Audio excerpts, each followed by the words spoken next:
Welcome to the Piece by Piece Autism Podcast with your hosts, Angie and Christi. They've worked 25 years to help Alec get the most out of life. Let them tell you how they're doing it. It's Piece by Piece Autism Podcast. We have a fun topic today and can't wait to dive in. But first, for those of you who are new or joining for the first time, we want to remind you a little bit about who we're talking about. In this podcast, Christi and I talk a lot about the most handsome 27, almost 28-year-old guy named Alec. Alec has had ABA, Applied Behavioral Analysis Therapy, for the past 25 years. His family, Christi in particular, has worked tirelessly to give him every opportunity, therapy, and the utmost care she could give, and by doing so has produced one heck of a dude. Alec now is thriving in his group home setting as a nonverbal adult with severe autism. He's a contributing member to society. He has a great job. He's a social bug who loves to go out and attend events with his caretakers. He enjoys all sorts of leisure activities and hobbies and is living his best life. That is true. Yes. Today we're going to talk, though, a little bit about what we've called the imposter syndrome. Yes, that's kind of a buzzword today. But I can really relate to it as it relates to autism and as it relates to autism treatment for Alec. Yeah. I went ahead and looked up imposter syndrome just to make sure I really understood it. And I did. It is a psychological experience that causes people to doubt their skills and successes. And I think it really lends itself to the whole experience that you can have with a child who's going through applied behavior analysis therapy, ABA, and who is just nonstop ups, downs, ins, outs, all of the things, the regression, therapies, the dozens of professionals, all of the things that come in and out of your life. It can really make you stop and have a little bit of imposter syndrome. Like, what have I done in all this? Yeah. How did we get here? He's here. He's doing well. But man, it felt like a big fat roller coaster ride. And some days it still does. Yeah, I was going to say, are you off the ride though? Because I still feel like I'm riding the ride. I'm still on the ride. It's gotten from that one that has the massive drop where you're just like holding on and screaming your head off. Yeah. To more of like the one that goes into the water and splashes all over you, you know. A little more the refreshing drops are on a hot day. The drops are a little bit less extreme. Yes. And then there is a little bit of water splashed on you on the way. Yeah. So, yeah. So in this episode, we're going to just kind of do a deep dive into this imposter syndrome as it relates to specifically you, Christi, right? Being the parent and caregiver of Alec, the child on the spectrum, and all that it entailed as far as, like you said, therapies and you having the final say in what he does participate in or what you chose to not do with him. And obviously ABA being the main focus for all of these years, but just give us a little bit of background on the start of all of that. Obviously, we've mentioned before that Alec was diagnosed at the young age of 2, and you really hit the ground running. I did, but, you know, at the time, I didn't think I was running fast enough.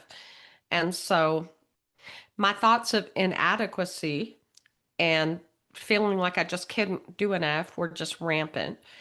And I never thought I was doing enough. I just always thought the clock was ticking. I've got to do more. I had heard at that point when Alec was, I don't think I found out right when he was 2, but pretty soon after that, children really do the bulk of their learning up until the time they're 8 years old. So I really felt like I was in a sprint to get there and not in the marathon that it turned out that I am in. And I wish that I had realized, this is a marathon. It's not a sprint. But you know, I was trying hard. I was giving it my all. So it's, I was doing what I thought I had to do. I had mentioned in other podcasts that he was diagnosed at 2, and by 2.5, I had a home program up and running for applied behavior analysis or ABA. And of course, I was beating myself up saying, well, how could you not get it done quicker? And my husband was saying, what are we doing with him? When are we going to do something? And to be able to pull that together in 6 months, now I'm going, Holy oh, smokes. Yeah. wow. How did I do that? So now I'm like, you know, I don't know.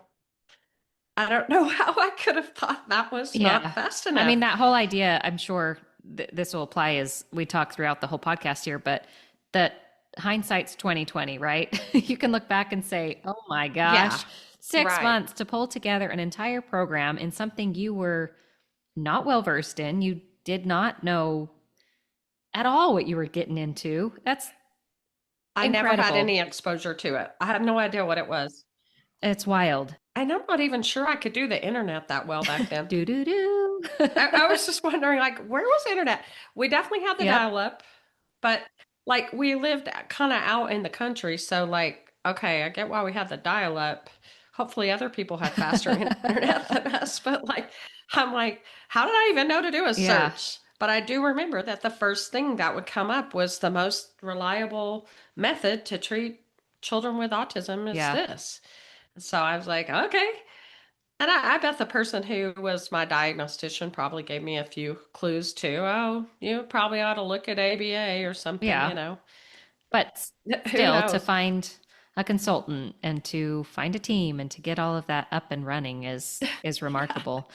So, how did you manage all of that with your other kids and life? Well, not very well. But here I am. I'm being the imposter Yeah. syndrome again. Well, I didn't do very well. Well, things turned out okay. I I really can't tell you how I did it. We were just coming off of an international move. We moved back from Uh-huh. Japan to the United States. I don't know how I did it. I don't know. My husband was traveling like 5 days a week most of our life, and I don't know. My mom offered to come help us, so she moved to the area where we lived, and so that was extremely Yeah. helpful. I didn't sleep much. I know that. Yes. I didn't sleep much. And I learned early on that I really, really lacked confidence in teaching Alec. Okay. But yet I knew that ABA is all encompassing, and so you really do need to have a really good understanding of it. So as much as I could, I learned how to do things, but our initial consultant didn't really encourage me at all to learn and to sit down and actually run sessions with Alec. And so for the first year or two, I didn't do as much teaching and I relied on the team. Yeah. And we luckily lived very close to University of North Texas, which has a master's in ABA.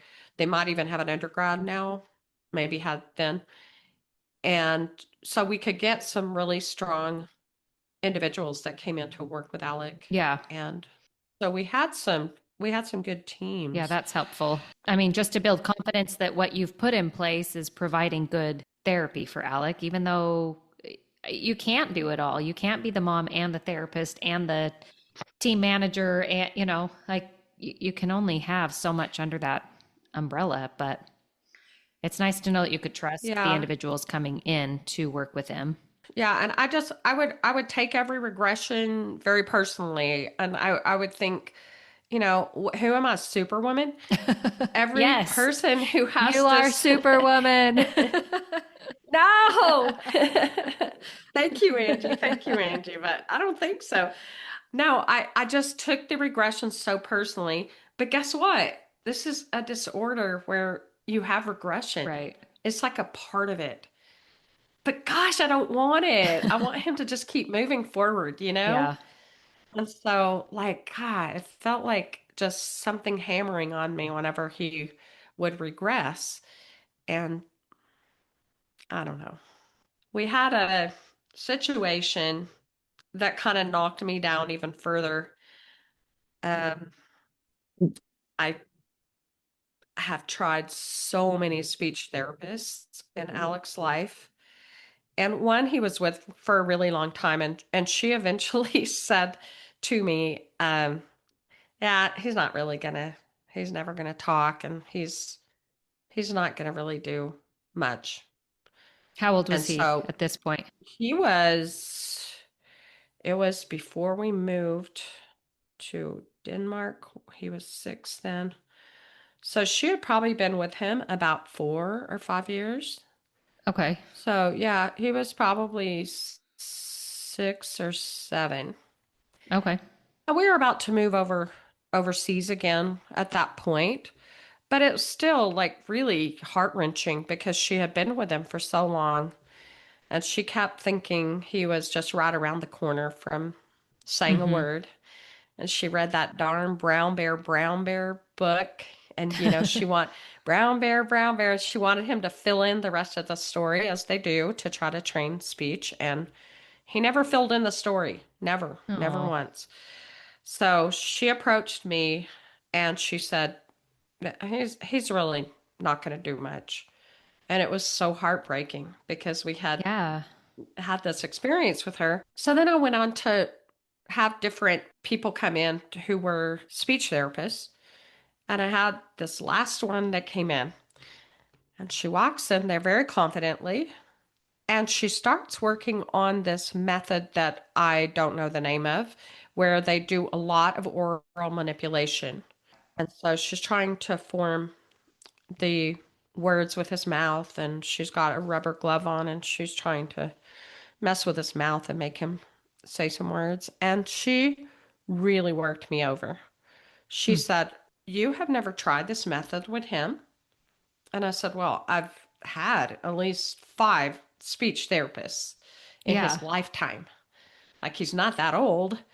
And by that time, he's a teenager." And she said, "I cannot believe you have not done this. He might have talked if you had done this right in front of him." Oh, Alec is sitting there and she is saying this just negative Nelly stuff. that cuts you to the core. Like, Oh, uh, it cut me so hard to the core. I was just like, I have done everything that I can think to do. yeah. I have worked tirelessly so this child can do as much as he can do in life, whatever that is. And so I said, "Thank you for coming." And I sent her out the door. Like Alec did that one therapist. He didn't want to Yeah. come anymore. Boom. I took her to the door. I shut it really hard. And I said, "Never going to see her Bye-bye. again. Mm-hmm. Bye-bye."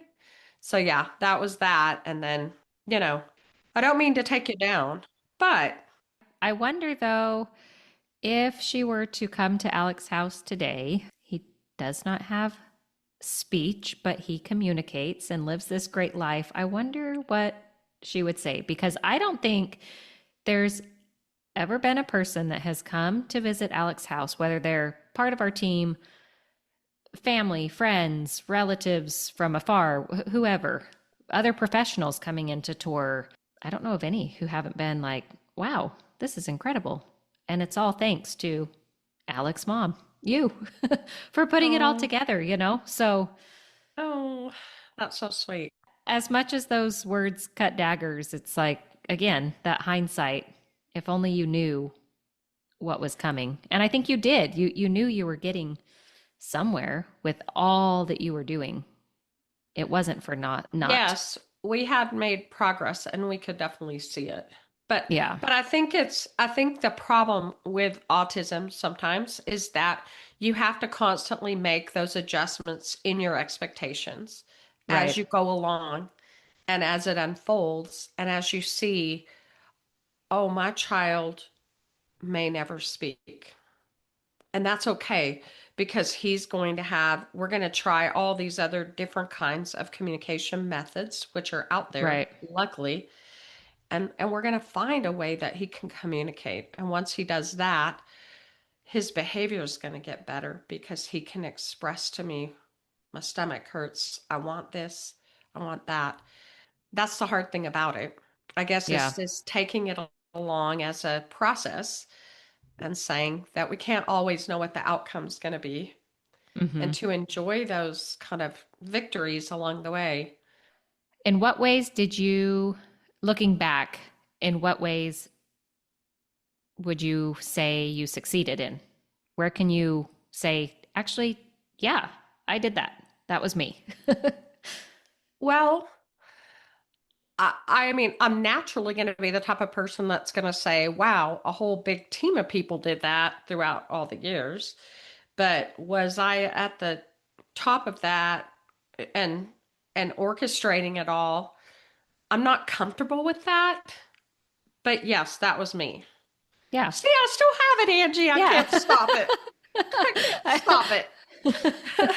It was you. Let me just go sit over in the corner and cry for a minute. Oh. Anyway, yes, yes. Okay, a resounding yes. I did do some things. And I'm at Oh my sorry. gosh. It's... And those things would be because you made me sit down and make a list of them. Okay, here they are. Um, I was open to accepting his diagnosis, which I've read about people that are not. One parent will be open to the diagnosis, another person won't. Yeah. I didn't keep my head buried in the sand about his diagnosis. I accepted it, and then I figured out what I needed to do.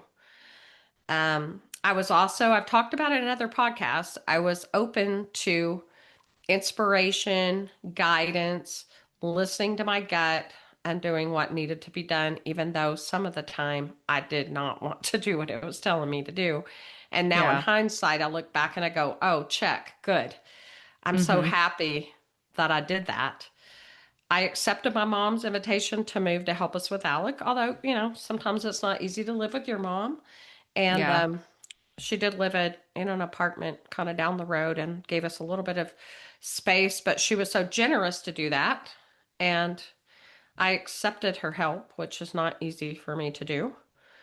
Um, I organized my first team, as we talked about, and I kept standards high. And Yeah. now that I look back, I go, whoa, I'm so glad I kept standards high because of that. He sat today in a Chinese restaurant and ordered beef and broccoli with a new person that I was training and sat there so nicely. And when he needed to go to the bathroom, he popped out of his chair and he went to the bathroom. And I was like, okay, those high standards have led to some great behavior. Yeah. That we almost take for granted these days because it's the Yes. norm, right? Yeah. Yeah. Yeah. I also allowed him to fly whenever he got older. He wanted to try this group home in Colorado, and it was super hard.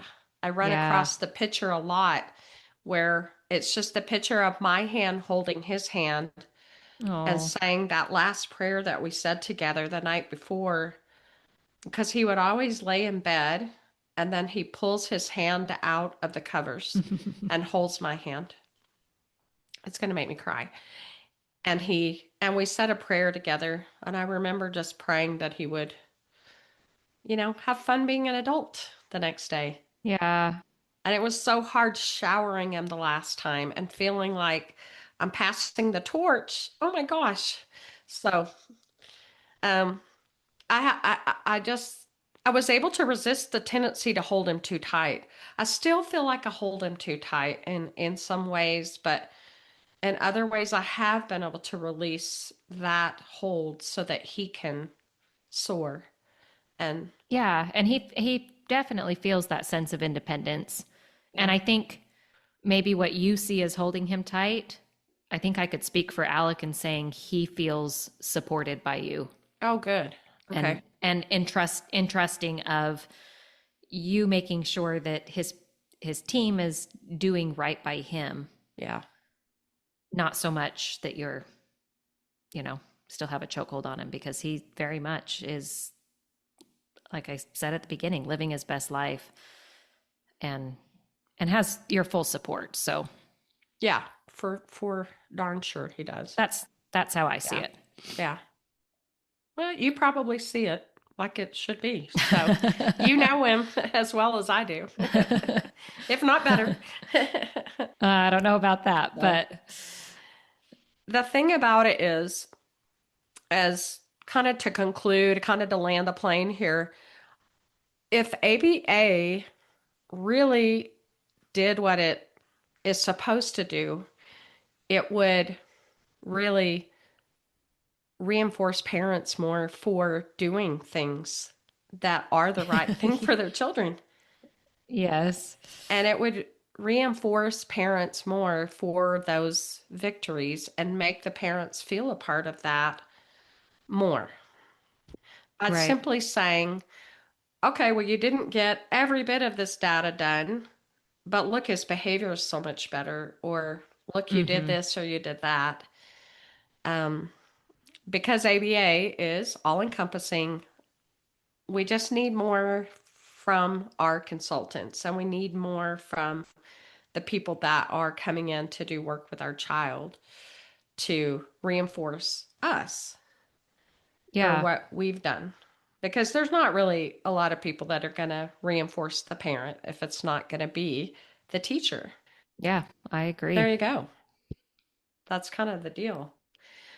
Things are changing now. I mean, I see it in our forums that I'm on, and the different people that we follow on Instagram and stuff, and things that I read makes it sound like hopefully it is getting to be a kinder and gentler place for parents. I hope. Yeah, more balance. Yeah, that's what my hope is. Yeah. I mean, I hope anybody who's striving to give all of these opportunities and balance the therapies, and how much time do we spend in ABA versus OT and PT and speech therapy and all these other things. Yeah. It's like you only have so many hours in a day, and other job demands and home demands and kids, like Yes. you truly can only do so much. And I think as a parent myself, I'm overwhelmed with my kids and our schedules, and I'm not running to therapies or having people come in and take over my home with therapies and stuff. So I can only imagine the grueling years and years and years it took to get Alec where he is, but you did a fantastic job. There's no ifs, ands, or buts about that, for sure. Thank you, But Angie. I really appreciate that. That means a lot coming from you. I I have learned a ton as I have watched and been a part of Alec's journey, and your tenacity to give him the very utmost care is truly incredible. So we hope that other parents can feel inspired to just give their best. That's all you can do is give your best. And at times it's not going to feel enough. I think that's just the natural tendency that we have within ourselves to, be a little bit down on our efforts, but acknowledge what you're doing, and hopefully you do have a support system that is telling you good job, because you need that as much as your child does. Yeah, and do remember the part about it is oftentimes not a sprint. Yeah.